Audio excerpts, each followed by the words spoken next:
What's up, YouTube? Classic 1333 coming to you live. Once again, I'm back and like Eric Bischoff, better than ever. That was his theme song back in the WWE back in like 2003 or 4 or something. So, check out that song if you never heard of it. It's called I'm Back. So, I'm back with the Raw review. Yeah, I got my notes.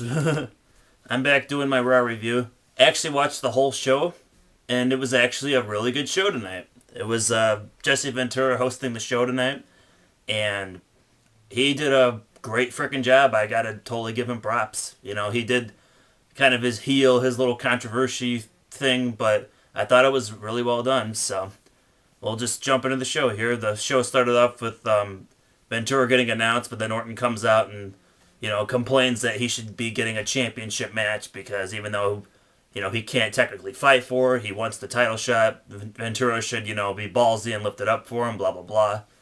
And then Ventura, like, comes out and, you know, introduces himself and blah, blah, blah. Dead ladybug.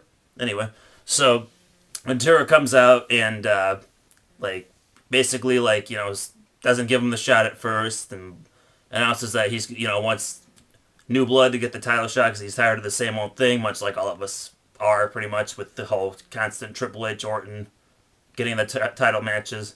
Don't so much mind Shawn Michaels or Jericho getting title matches, but that's rare these days. So yeah, he makes this, you know, one-on-one matches and tag matches for like basically like getting the title shot or the opportunity to face Cena at the TLC pay-per-view, formerly known as Armageddon.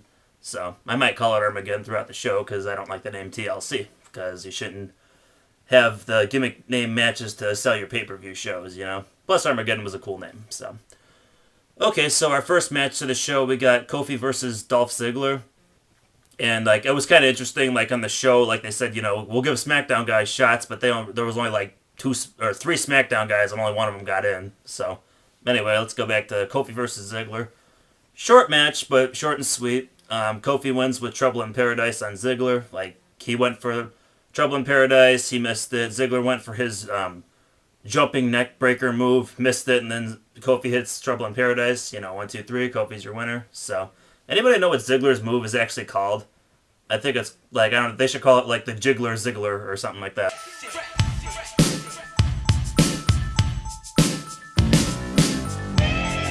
But that's just my opinion. So, then they show Miz backstage cutting a promo, basically like saying what he should be thankful for, and he's like thankful for him winning at bragging rights and blah, blah, blah, but he's like, I'm not thankful for that. I expected it. So, Miz, thank you for being awesome on Raw and making me want to watch the show just for you sometimes. So, but hey, maybe Raw's going to get better since this show was good. So, next we had Sheamus versus Finlay one-on-one.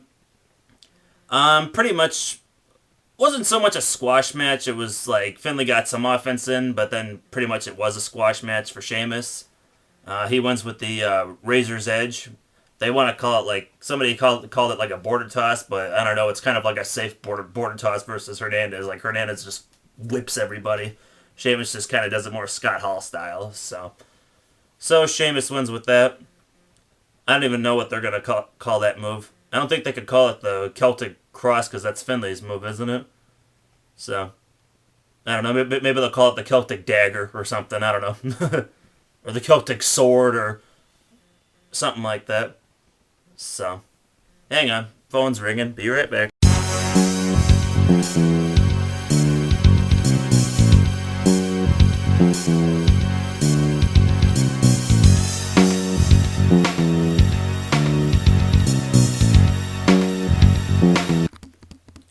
Sorry about that little interruption there. I had to get the phone because I'm going out with a friend tonight, so haven't seen her like in a long time. So, yeah.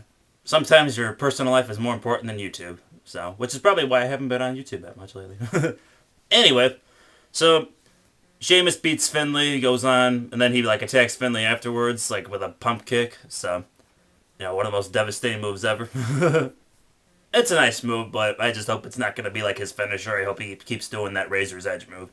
So, I actually like Sheamus. Like, I know a lot of you guys are probably going to frown at me for right now just saying that, but I actually think, like, you know, for a big guy, he's not bad. You know, he's got some ring skills. It's not like Cena's going to fight Kali or anything like that. So, you know, let's see what they do with Sheamus.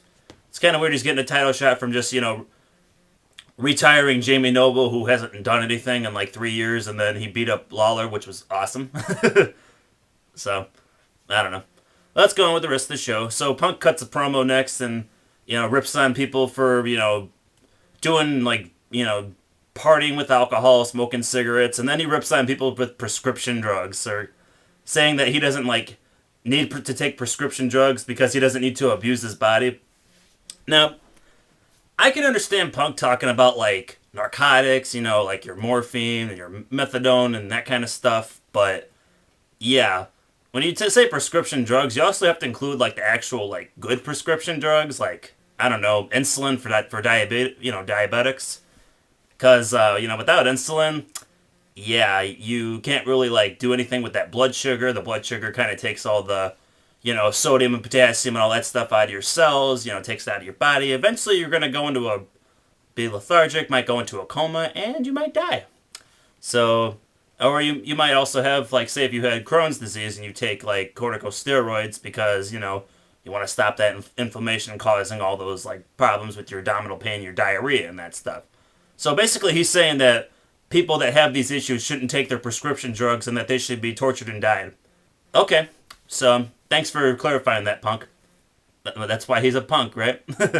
So anyway, we got Punk versus John Cena next. Good matchup, I thought. I thought it was really, really good.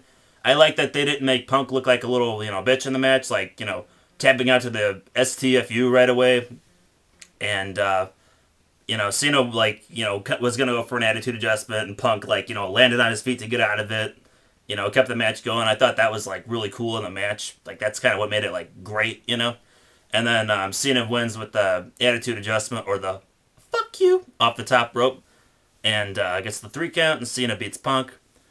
So, next we got McMahon, Ventura backstage talking, and basically, like, Ventura kept ripping on McMahon because, like, he kept saying that his father, like, didn't think highly of him, and only made him an announcer and blah, blah, blah. So tonight he wants McMahon to do announcing with him or something, and he gives him like a tuxedo and like the little red bow tie to go with it. I thought that was funny.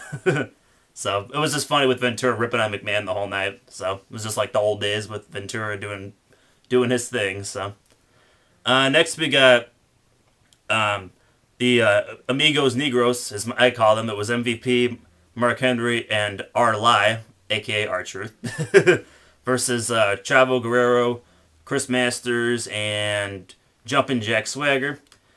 Okay matchup, I guess. MVP, Henry, and R-Truth won the matchup. They won the match. I think R-Truth hit his little spinning forearm move on somebody, and they got a 3 count. So, it was okay, but whatever. I'm not really big on R-Truth. Like, I don't think a lot of people are, but it's just because he does too much, like, flip moves and dancing in the matches. Like, he does so much, like, show-off stuff that he doesn't do enough stuff that's, like, oh, that was cool, that was cool. Because he's got some good moves, but he doesn't do anything with it, That's why they don't push him, I don't think, half the time, too, because he does too much flippity-flappity stuff. So, looking into my orb, I don't see a high future for him in WWE. That's just me. Alright, moving on. We got DX backstage, basically questioning each other about the triple threat match last night, blah, blah, blah. Hornswoggle shows up and says he's going to, gives him a letter that he's going to sue him because they attacked him last week or something. Who cares? Moving on. Hornswoggle. This is still going on? Next we were going to have Evan Bourne versus Pornstar Primo, but Orton comes out and attacks Primo and throws him off the stage, and, Primo hits his head and he's, like, unconscious or whatever for, like, the match. He can't compete. So, this is classic No Way Out. I think it was 2008, where they had the Elimination Chamber, and, like, Edge, like, was in the first matchup, and he got eliminated, so then later he came out during the Raw Elimination Chamber match, and he attacked Kofi, took him out of the match, and then entered the pod, and he's like, I'm gonna wrestle, there's nothing you guys can do about it, or whatever, and the guys were like, okay, and threw him in the match.